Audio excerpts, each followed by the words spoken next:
VIT triple E 2024 के लिए मुश्किल से जो है 10 से 12 दिन का आपके पास टाइम रह गया है और इस टाइम पे जरूरी हो जाता है कुछ ऐसी चीजों पे फोकस करना जिसके थ्रू आप VIT ट्रिपल ई के अंदर एक अच्छा स्कोर जो है यहाँ पे निकाल सकते हैं। तो यहाँ पे इस वीडियो में जो है हम इन्हीं चीजों पे जो है डिस्कस करने वाले हैं कि आखिरी के 10 से 12 दिनों में किन चीजों का जो है आपको यहाँ पे ध्यान रखना है।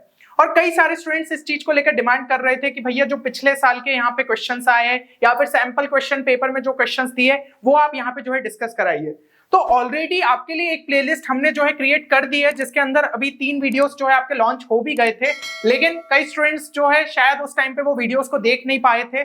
तो हमने जो है ये लिंक आपको डिस्क्रिप्शन में देखने को मिल जाएगी, जरूर वहां से देख सकते हैं। और अगर आप चाहते हैं कि और भी इस तरीके के वीडियोस हम अपलोड करें तो आप जो है जरूर से कमेंट सेक्शन में लिखिएगा। साथ ही साथ एक छोटा सा जो है टारगेट लाइक्स हम 1000 लाइक्स का इस वीडियो पे लेते हुए चल रहे हैं ताकि हमें भी समझ में आए कि आपको VIT ट्रिपल ई के लिए कितनी ज्यादा जो है वीडियोस की यहाँ पे रिक्वायरमेंट है। अब यहाँ पे जो है जो भी स्टूडेंट्स ने अगर अभी तक फॉर्म नहीं भरा है तो जरूर से यहाँ पे फॉर्म भर दीजिएगा क्योंकि 10 अप्रैल जो है लास्ट डेट है एंड मोस्टली इसके बाद जो है एक्सटेंशन देखने को नहीं मिलेगा। और स्लॉट बुकिंग की प्रोसेस भी जो है ऑलरेडी आपकी यहाँ पे चल रही है जिसकी लास्ट डेट जो है 15 अप्रैल है। तो यहाँ पे जो है लास्ट डेट्स के लिए आपको वेट नहीं करना है और जल्द से जल्द जो है दोनों चीजों को यहाँ पे करना है। और स्लॉट बुकिंग से रिलेटेड अगर कोई भी डाउट है तो आप इस वीडियो को देख सकते हैं जहां पे हमने प्रोसेस को एक्सप्लेन किया है। अब इस वीडियो के अंदर जो है हमने यहाँ पे 2023 वाला केस लिया था क्योंकि जैसा हमारे पास यहाँ पे जो स्टूडेंट के जो है डेटा अवेलेबल थे तो उसके हिसाब से हमने प्रोसेस को आपको एक्सप्लेन करने की कोशिश की। लेकिन 2024 में एक थोड़ा सा चेंज देखने को मिला है कि इस बार आपका एडमिट कार्ड जो है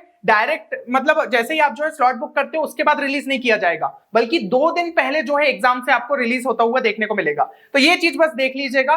बाकी सारी चीजें जो जैसा कि हमने स्लॉट बुकिंग की आपको प्रोसेस बताई सिमिलरली आपको जो है स्लॉट यहाँ पे बुक करना है और जितना जल्दी हो सके उतना जल्दी जो है आप यहाँ पे स्लॉट बुक कर लीजिएगा। कुछ स्टूडेंट्स को कोई ना कोई यहाँ पे एरर देखते हुए मिल रहा था तो थोड़ी देर बाद जो है आप ट्राई कर लो, कहीं ना कहीं वो जो है आपका एरर रिजॉल्व हो जाएगा क्योंकि इतने सारे स्टूडेंट्स एक साथ जब स्लॉट बुक करते तो ऐसी जो चीजें होती है ये कॉमन रहती है हर वेबसाइट के लिए। तो आप जो है थोड़ा सा वेट करते हुए स्लॉट को यहाँ पे बुक कर सकते हैं। अब देखिए जो बचा हुआ टाइम है उसको आपको काफी अच्छे तरीके से यूटिलाइज करना है और यहाँ पे जो है हमारा सेवियर बैच आप सभी के लिए ऑलरेडी लॉन्च है जिसके अंदर वो हर एक रिसोर्स आपको जो है देखने को मिल जाएगा जो कि लास्ट टाइम में आपके मार्क्स को एक अच्छा खासा बूस्ट दे सकता है। जैसे कि यहाँ पे आपको एप्टीट्यूड और इंग्लिश के लेक्चर्स मिल जाएंगे, ये सेक्शन VIT ट्रिपल ई के लिए जो है काफी इंपॉर्टेंट हो जाता है। इसके अलावा जो है आपको शॉर्ट ट्रिक के सेशंस मिल जाएंगे जो कि आपकी स्पीड को अच्छे लेवल पे जो है बूस्ट कर सकते हैं और एक्सक्लूसिव जो है क्वेश्चन बैंक देखने को मिल जाएंगे। 1000 के आसपास क्वेश्चन है जो कि लास्ट टाइम पे आपको जरूर से यहाँ पे प्रैक्टिस कर लेना चाहिए। इसके अलावा शॉर्ट नोट्स भी मिल जाएंगे कि जो आपका सिलेबस यहाँ पे आपके यूनिट वाइज देके रखा है उसी के हिसाब से आपके शॉर्ट नोट्स यहाँ पे तैयार करे गए हैं तो आप जो है लास्ट में चीजों को फटाफट यहाँ पे रिवाइज कर पाओगे। प्लस यहाँ पे जो है 10 मॉक टेस्ट भी आपकी प्रैक्टिस के लिए। तो ये सारी चीजें तो भाई करना ही है आपको लास्ट टाइम पे, तो आप जो है इस कोर्स को यहाँ पे जरूर से यहाँ पे चेक कर सकते हैं। प्रोसीजर आप सभी के सामने, ठीक है, तो इसके थ्रू आप कोर्स में एनरोल कर पाएंगे। अब जो हम इस वीडियो में देखने वाले हैं वो है 4 टारगेट जो है मैं आपको यहाँ पे देने वाला हूँ और अगर इसको जो है आप यहाँ पे कंप्लीट कर लेते हो तो VIT ट्रिपल ई में एक अच्छा स्कोर जो है आप ला पाओगे। अब ये टारगेट क्या है तो चलिए एक एक करके हम देखते हैं। सबसे पहला टारगेट है कि आपको जो है सभी कॉन्सेप्ट्स को एक बार ब्रश अप करना पड़ेगा।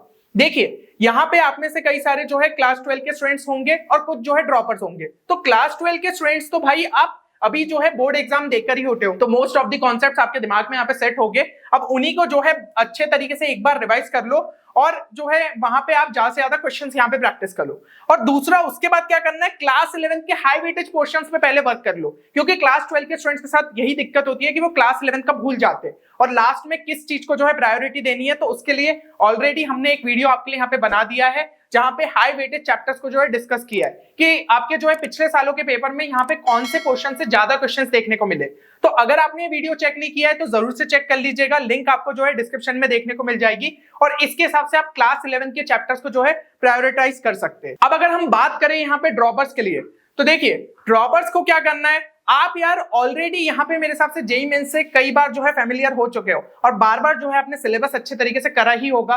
तो जो सिलेबस पढ़ा है वो VIT ट्रिपल ई के लिए भी आपका यूजफुल ही है और आपके लिए तो भाई ये एक तरीके से केक वॉक होना चाहिए कि VIT ट्रिपल ई का पेपर। बस जो डिलीटेड पोर्शन है जेईई मेंस के, हो सकता है पिछले साल तो पढ़े हो लेकिन इस साल नहीं पढ़े, उन पे जो है थोड़ा सा यहाँ पे वर्क कर लेना, आपका काम यहाँ पे बन जाएगा। तो बस ये चीजों को जो है रिवाइज करना है। अगर डेली का जो है एक चैप्टर भी उठाओगे जो कि आपका डिलीटेड पोर्शन में से, तो आराम से जो है कंप्लीट हो जाएगा और बाकी चीजें तो बस आपको रिवाइज करनी है। तो ड्रॉपर्स के लिए तो काम यहाँ पे आसान हो गया है और आप एग्जाम में एक अच्छा स्कोर ला भी सकते हो। अब अगर हम जो है यहाँ पे कुछ इंपॉर्टेंट पॉइंट्स पे नजर डाल ले तो सबसे पहले तो एक इंपॉर्टेंट पॉइंट ये है कि क्लास 12 का यहाँ पे हायर वेटेज पेपर में देखने को मिलता है एज कंपेयर टू क्लास 11। 70:30 का रेशियो देखने को मिलता है, तो भाई क्लास 12 पे ही ज्यादा फोकस करना चाहिए। इसलिए मैं क्लास 12 के स्टूडेंट्स को भी यही बोल रहा हूं कि अभी जो चीजें पढ़ी है उनको और ज्यादा अच्छे तरीके से रिवाइज करो। दूसरी चीज ये है कि लेवल ऑफ डिफिकल्टी अगर हम बात करें वीआईटी ट्रिपल ई की तो बिटसेट से कम होती है और जेईई मेंस से तो काफी ज्यादा कम होती है। तो वीआईटी ट्रिपल ई में एक अच्छा स्कोर ला सकते हो, बस जो चीज मैटर करने वाली है वो है स्पीड। तो यहाँ पे स्पीड पे जो है आपको ज्यादा से ज्यादा जो है वर्क करना रहेगा। और देखो, अगर आपको समझ में नहीं आ रहा है कि कौन कौन से सोर्सेस हम जो है लास्ट टाइम पे यहाँ पे देख सकते हैं जहां से आपको चीजें अगर रिवाइज करनी है, तो कुछ सोर्सेस मैंने यहाँ पे आपको स्क्रीन पे दिखा दिए, इन पे ही ज्यादा से ज्यादा फोकस करो। जैसे कि केमिस्ट्री के लिए तो भाई एनसीईआरटी जो है ज्यादा मोर देन सफिशिएंट है और एग्जाम्पलर क्वेश्चंस आप जो है ज्यादा से ज्यादा यहाँ पे प्रैक्टिस कर सकते हो। फिजिक्स के लिए जो है एनसीईआरटी फिजिक्स को अच्छे से करिए, एग्जाम्पलर जो है सॉल्व करिए, प्लस एससीबी के लेवल 1 के जो आपके प्रॉब्लम्स हो जाते हैं उनको देख लीजिए एंड वर्कड आउट एग्जांपल्स पे नजर डाल लीजिए। इतना आपको जो है वीआईटी ट्रिपल ई में काफी हेल्प करेगा।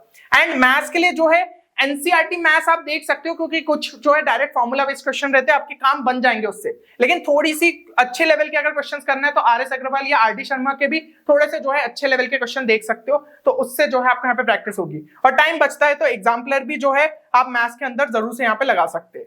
तो ये चीजें जो है आपको करनी है और मेरे हिसाब से बहुत सारी चीजें आप ऑलरेडी मेंस के टाइम पे या बोर्ड्स के टाइम पे कर चुके होंगे। तो जो पोर्शन बच रहा है उस पर थोड़ा सा जो है आप फोकस कर लो। अब हम चलते हैं यहाँ पे टारगेट 2 पे। टारगेट 2 रहेगा स्पीड जो है अपन को बहुत ज्यादा यहाँ पे बूस्ट करनी रहेगी। तो एक अच्छी स्पीड अचीव करने के लिए, क्योंकि देखो भाई टारगेट बड़ा है, 125 क्वेश्चन करने हैं 150 मिनट के अंदर, ये हलवा तो है नहीं। तो भाई यहाँ पे स्पीड बढ़ाने के लिए क्या कर सकते हैं, आपको जो है जितने भी क्वेश्चंस अभी लास्ट टाइम पे प्रैक्टिस करोगे एक प्रॉपर टाइमर लेके बैठो, खुद को टारगेट दो कि भाई चलो 25 क्वेश्चन करना है मुझे 30 मिनट के अंदर करना है, अगर 20 क्वेश्चन करना है तो 25 मिनट के अंदर या फिर जो है 22-23 मिनट के अंदर करना है। इस तरीके से खुद को जो है टारगेट देते जाना है, ताकि कम से कम भाई 1 मिनट में जो है आपका एक क्वेश्चन तक आपको स्पीड पे पहुंचाना है। तो ये चीज हो जानी चाहिए। केमिस्ट्री में तो भाई इनऑर्गेनिक के क्वेश्चन देखते से ही बनने चाहिए, तो उसके हिसाब से आपको टाइम मैनेजमेंट स्किल्स अपनी बढ़ानी पड़ेगी। और मॉक टेस्ट भी अब जो है एक दिन के गैप से देना शुरू कर दो, बहुत ज्यादा टाइम नहीं बचा है। मैं तो कहूंगा जो स्टूडेंट्स का ऑलरेडी सिलेबस कंप्लीट हो गया तो रोज का एक मॉक टेस्ट देना स्टार्ट कर दो। और मैंने बताया ही है कि यहाँ पे हमारा जो है सेवियर बैच आपके लिए अवेलेबल है, तो वहां पे 10 मॉक टेस्ट मिल ही रहे। जो स्टूडेंट्स ऑलरेडी एनरोल्ड है तो भाई फटाफट जो है मॉक टेस्ट देना शुरू कर दे, ताकि आपको समझ में आए कि क्या चीजों में गलती हो रही है, उसको आप जो है फिर से रिवाइज कर पाओगे। और हमेशा ध्यान रखिए भाई, मॉक टेस्ट जब भी दे रहे हो जहां पॉसिबल हो स्मार्ट अप्रोच यूज करना सीखो, क्योंकि क्वेश्चंस में अगर आप स्मार्ट अप्रोचेस लगाओगे तभी जाके आप उन क्वेश्चंस को जल्दी सॉल्व कर पाओगे। हाँ, ऐसा है कि भाई सब क्वेश्चंस में स्मार्ट अप्रोच नहीं लगता, पर अगर कुछ परसेंटेज में लग गया तो बाकी क्वेश्चंस में आप टाइम इन्वेस्ट कर पाओगे ना, वहां पे टाइम सेव करोगे तो दूसरी जगह लगा पाओगे। तो ये चीज आपका जो है बहुत ज्यादा टाइम यहाँ पे बचा सकती है। जैसे कि एग्जाम्पल के लिए भाई ये क्वेश्चन आप देख लो। अब इस क्वेश्चन अंदर अगर हम जो है बात करें, यहाँ पे आपको क्वेश्चन इस तरीके से दिया है। देखो, स्टूडेंट का एक जनरल अप्रोच ये रहता है कि भाई यहाँ पे आपको ए की वैल्यू इस तरीके से दी है cos अल्फा प्लस आई साइन अल्फा, बी की ये वैल्यू देके रखी है, सी की ये वैल्यू देके रखी है, वो इसके अंदर जो है डाल देगा वैल्यूज और इक्वल टू 1। फिर यहां से ट्राई करेगा कि कैसे इस वैल्यू तक पहुंचे। तो स्टूडेंट का जो एक जनरल अप्रोच रहेगा वो आपके सामने यहाँ पे दिख रहा है ना। पहले बी बाई सी निकाला, फिर उसके बाद जो है सी बाई ए कैलकुलेट करा, फिर ए बाई बी कैलकुलेट करा, अब तीनों को ऐड करा और फाइनली जो है यहाँ पे रियल पार्ट को कंपेयर करते हुए वैल्यू तक पहुंचा। लेकिन एक स्मार्ट स्टूडेंट यहाँ पे क्या करता, उसको जो है ये दिख रहा था कि इसको यार मैं जो है अपने यूलर फॉर्म में भी तो लिख सकता हूँ, ई की पावर आई अल्फा वाला जो आपका फॉर्म होता है उसमें अगर लिखते थे क्वेश्चन बहुत ज्यादा आसान हो जाता, क्योंकि ये देखो ना डिवीजन में है, आप जो है कंपेयर करने में आपको और ज्यादा हेल्प मिलती। तो ऐसी छोटी छोटी चीजें आपका टाइम बचा सकती है। जैसे कि यहाँ पे लिखा है, ए को हम ई की पावर आई अल्फा मान ले, बी को जो है ई की पावर आई बीटा मान ले, सी को ई की पावर आई गामा मान ले, फिर बी बाई सी क्या हो जाएगा, ई की पावर आई बीटा माइनस गामा। इस तरीके से आपने जो एक्सप्रेशन लिख लिया। अब ये क्या हो जाएगा, इसको अगर हम खोल दे तो cos beta minus gamma plus यहाँ पे आ जाएगा आई साइन बीटा माइनस गामा। इसी तरीके से ये भी जो है खुल जाएगा। तो हमने जो है कॉस वाले पार्ट को एक साथ लिख लिया और आई को जो है कॉमन लेते हुए बाकी का पार्ट लिख लिया। अब दिख रहा है ये रियल पार्ट है तो आरएचएस के रियल पार्ट के इक्वल होना चाहिए, तो ये सीधा सीधा इक्वल टू 1 आया और ये साइन वाला पार्ट इक्वल टू 0 हो जाएगा। पूछा था कॉस वाला पार्ट, तो सीधा सीधा अपन जो है यहाँ पे 1 को टिक कर सकते। कितने सिंपल तरीके से क्वेश्चन सॉल्व कर लिया। तो इस तरीके से जो भी स्मार्ट अप्रोच आप लगा पाओ वो चीज आपको जो है अप्लाई करनी रहेगी। चलिए अब जो है नेक्स्ट टारगेट पे चलते। टारगेट 3 रहेगा एप्टीट्यूड और इंग्लिश। भाई इसको भी हल्के में नहीं लेना है, क्योंकि 15 क्वेश्चन का गेम है। एक चीज तो मेरे हिसाब से समझ में गए होंगे आप, एक क्वेश्चन एक नंबर का है और हर एक नंबर मैटर करेगा। लेट्स से कि आपके जो है फाइनल एग्जाम में यहाँ पे 95 बने, हो सकता है भाई यहाँ पे वेल्लोर की आपको जो है सीएस कैटेगरी 1 या कैटेगरी 2 ना मिले, लेकिन अगर ये 15 नंबर इसके अंदर जोड़ दो तो यहाँ पे 110 के आसपास आपके चांसेस बहुत ज्यादा बढ़ जाते हैं। तो ये 15 नंबर कितना इंपॉर्टेंस बना रहे हैं ये चीज आपको समझ में आ रही होगी। तो इसको बिल्कुल भी इग्नोर मत करिएगा।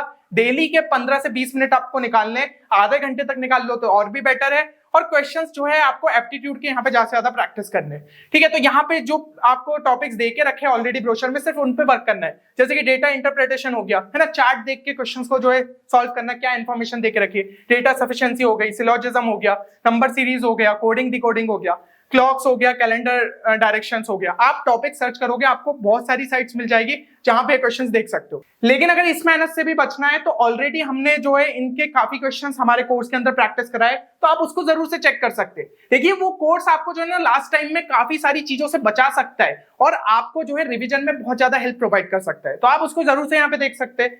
नेक्स्ट अगर हम यहाँ पे बात करें तो एप्टीट्यूड के अलावा जो है इंग्लिश सेक्शन के लिए क्या करना है, डेली की बस भाई एक हैबिट रख लो अभी कि 1 से 2 न्यूज आर्टिकल आप पढ़ रहे हो। जितनी ज्यादा आपकी रीडिंग स्पीड बढ़ेगी उतना ज्यादा आपके लिए जो है यहाँ पे बढ़िया रहेगा। और साथ ही साथ कुछ जो नए वर्ड्स पता चलेंगे, आपका थोड़ा सा यहाँ पे दिमाग खुलेगा, वोकैब जो है इंप्रूव होते जाएगी। अब ये चीज है कि यार 10 दिन में सारी चीजें पॉसिबल नहीं है क्योंकि इंग्लिश को इंप्रूव करने में टाइम लग जाता है। लेकिन जितना अपन अपनी तरफ से एफर्ट डाल सकते हैं वो चीज कर लो। और बाकी बोर्ड्स में जैसे कि भाई आपके आरसी के जो क्वेश्चन आते थे उनके और थोड़े बहुत प्रैक्टिस कर लिए, है ना, तो ये चीज आप कर सकते हो। देख रहे हो आप कॉम्प्रिहेंशन वाले टाइप के क्वेश्चन पूछ लिए जाते हैं, lines of poem, dialogues, grammar और वोकैब भाई बेसिक लेवल का, ऐसा नहीं कि बहुत ही हाई लेवल की पूछी जा रही है। तो सिंपल भाई आप क्वेश्चंस यहाँ पे थोड़े प्रैक्टिस करोगे, आपका काम जो है बन जाएगा। बस रोज की आदत होनी चाहिए कि थोड़ा सा टाइम जो है यहाँ पे इंग्लिश और एप्टीट्यूड को आपको देना है। चलिए टारगेट 4 पे अगर हम जाए तो बस एक फाइनल रिवीजन यहाँ पे करना रहेगा जहां पे आपको सभी इंपॉर्टेंट फॉर्मूलेस इस बार उठा के देखने हैं पीसीएम के, क्योंकि बहुत सारे क्वेश्चंस जो है वो आपको डायरेक्ट फॉर्मूला बेस्ड देखने को मिलेंगे। ये चीज जो है यार यकीन मानिए वीआईटी का पेपर जब आप उठा के देखोगे, अभी क्या है अपने पास अवेलेबल नहीं रहते पीवाईक्यूज, इसलिए जो है आपको वो चीजें समझ में नहीं आती। पर जैसे ही आपको जो है पेपर कंप्यूटर के सामने मिलेगा आपको लगेगा यार ये क्वेश्चन में डायरेक्ट फॉर्मूला लगाना है, तो ऐसे काफी सारे क्वेश्चन देखने को मिलेंगे। इसलिए दिमाग में क्या है ये सारी चीजें जो है ना आपकी छप जानी चाहिए। तो इस तरीके से जो है ये चीज करिए। और जब भी भाई आप मॉक टेस्ट यहाँ पे सॉल्व कर रहे हो, जो भी गलतियां हो रही है उनको नोट डाउन करते जाना, है ना। तो जैसे कि मैंने मॉक टेस्ट में बताया, तो उन सारी गलतियों को लास्ट में एक बार और अच्छे से जो है भाई आपको रिवाइज करना है, क्योंकि कहीं ना कहीं आपको उनमें दिक्कतें हुई, हो सकता है वो कॉन्सेप्ट पहले पता नहीं था, अब पता चल गया है, तो भाई जरूर से उसको एक बार लास्ट में देख लीजिए, हो सकता है पेपर में रिपीट हो जाए। बाकी वीआईटी ट्रिपल ई के जो है सैंपल पेपर्स आपको ऑनलाइन जो भी अवेलेबल रहे उनको आप देख सकते हैं। लास्ट ईयर के पेपर्स देखो, ऐसी कोई चीज वैसे एग्जिस्ट नहीं करती है, वीआईटी जो है कभी भी ऑफिशियल पेपर रिलीज नहीं करता। लेकिन मैं ये कह रहा हूं कि प्रैक्टिस के लिए लगा सकते हो, मेमोरी बेस्ड है तो क्या हुआ, हो सकता है थोड़ी सी प्रैक्टिस कर ले, पर रेलिवेंसी का थोड़ा सा गेम रहता है यहाँ पे, तो अपन उतना ज्यादा उस पर ट्रस्ट नहीं कर सकते। तो ये आखिरी में आप देख सकते हो सैंपल पेपर्स तो ऑफिशियली जो है वीआईटी के थ्रू रिलीज होते हैं, तो इनको आप कम से कम जो है देख सकते हो। और एक मॉक टेस्ट जो है ऑनलाइन उनकी वेबसाइट पे डला है, तो सारी चीजें जब कर लोगे तो भाई उसको जो है प्रॉपर टाइमर के साथ दे देना, इंटरफेस का भी आइडिया लग जाएगा, क्वेश्चंस भी जो है प्रैक्टिस हो जाएंगे और आपको जो है वो चीजें एग्जाम के पहले हेल्प कर सकती है। मेरे हिसाब से सारी चीजें जो है यहाँ पे क्लियर हो गई होगी। बाकी अगर आप जो है ये चैलेंज के लिए तैयार है तो कमेंट सेक्शन में जरूर लिखिएगा कि आप जो है इस चैलेंज के लिए तैयार है। और एक बार कमेंट सेक्शन में ये चीज भी बताइए कि क्या आप जो है स्पेशल सीरीज हमने आपके लिए स्टार्ट करी है उसको कंटिन्यू करें, आपको क्या उसकी रिक्वायरमेंट है। तो अगर हम जो है अपने टारगेट लाइक्स तक पहुंचते हैं तो जरूर से जरूर आपके लिए काफी सारे वीडियोस उस सीरीज के अंदर लेके आएंगे। चलिए तो उम्मीद करता हूँ ये वीडियो आप सभी के लिए बेनिफिशियल रहेगा। मिलते हैं अगले वीडियो में, तब तक के लिए take care and good bye.